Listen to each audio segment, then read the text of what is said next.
संचालक महोदय और पूज्य श्री बांके उपाध्याय जी, नाम लेना भी हमारे लिए बड़ी अजीब हमारी जिभ्या के लिए, क्योंकि आप मेरे बहुत बड़े पूज्य हैं। मेरा ननिहाल एवती है और यहाँ ननिहाल से ही हमारे सभी मामा लोग उपस्थित हैं।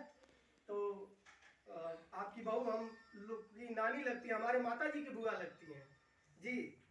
तो हमें किसी राजनीतिक पार्टी के विरोध नहीं है, क्योंकि हमारे जीजा श्री संजय उपाध्याय जी ये भाजपा से बिलोंग करते हैं। कल हो सकता है इनका जरूरत पड़ जाए, हमें कल उनका जरूरत पड़ सकता है।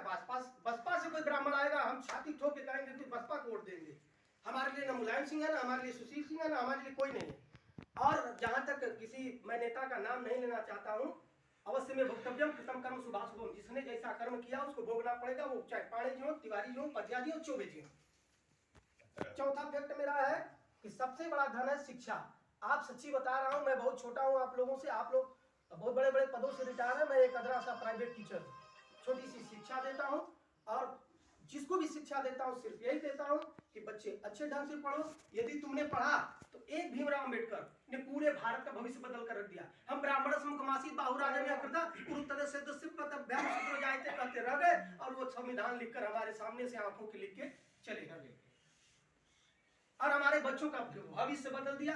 आज औलाद पीढ़ी दर पीढ़ी हम केवल संविधान को लेकर बैठे रह जाएंगे। आप शिक्षित बनिए। पहला व्यक्ति जो आईएएस की परीक्षा पास किया 19 वर्ष की अवस्था में, अंग्रेजों ने 21 वर्ष की अवस्था को घटाया 19 वर्ष किया, फिर भी सत्येंद्रनाथ टैगोर ने पहले आईएएस की परीक्षा पास कर दी। 19 वर्ष की शिक्षा था, ज्ञान था, इतिहास में नाम लिखा। हमें कभी भी देखिए, मेरी बाणी थोड़ी सी उग्र है, मैं ऐसे पिता का पुत्र रहा हूँ जिन्होंने जीवन भर प्रवचन के रूप में ही अपना जीवन निर्वहन किया, लोगों को शिक्षा दिया और यज्ञ करना और यज्ञ कराना यही उनका सर्वोपरि धर्म था। अगले पॉइंट में संस्कार और संस्कृति जारी रखना होगा। हमें अपने संस्कार को पकड़ना है, अपनी संस्कृति को जारी रखना होगा। हमें अपने तिलक, अपने जनेऊ को ध्यान में रखना होगा। गर्व से माथे पर तिलक लगाइए, कंधे पे जनेऊ लगाइए और दूर से ही जब आप लघु शंका भी करने जाए तो अपना ताव से जनेऊ ऐसे चढ़ाते हुए जाइए जैसे लगे कि प्रतंचा पर डोरी चढ़ाते हुए जा रहे हैं, ताकि देखने वाले को समझ आए।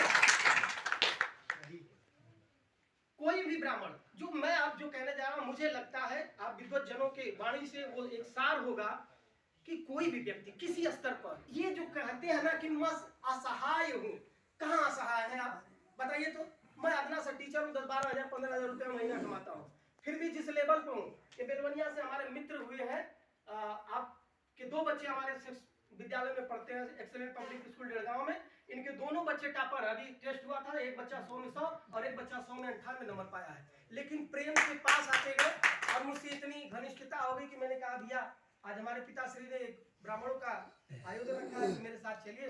तो ये बेलवनिया से बेचारे चल के चले आए और कोई संबंध नहीं है, लेकिन आज इतना प्रेम है कि इनको लगता है कि मैं इनके बच्चों का भविष्य का निर्माण कर रहा हूँ। इसलिए मैं लगता है अभी वर्तमान में जो भी हो कि मैं जो कहूँ वो करने के लिए बेचारे तैयार है।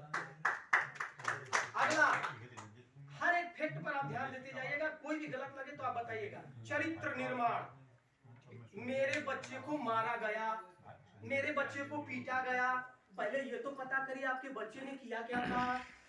ये कभी जानने की जिज्ञासा हुई क्या? मनियारपुर में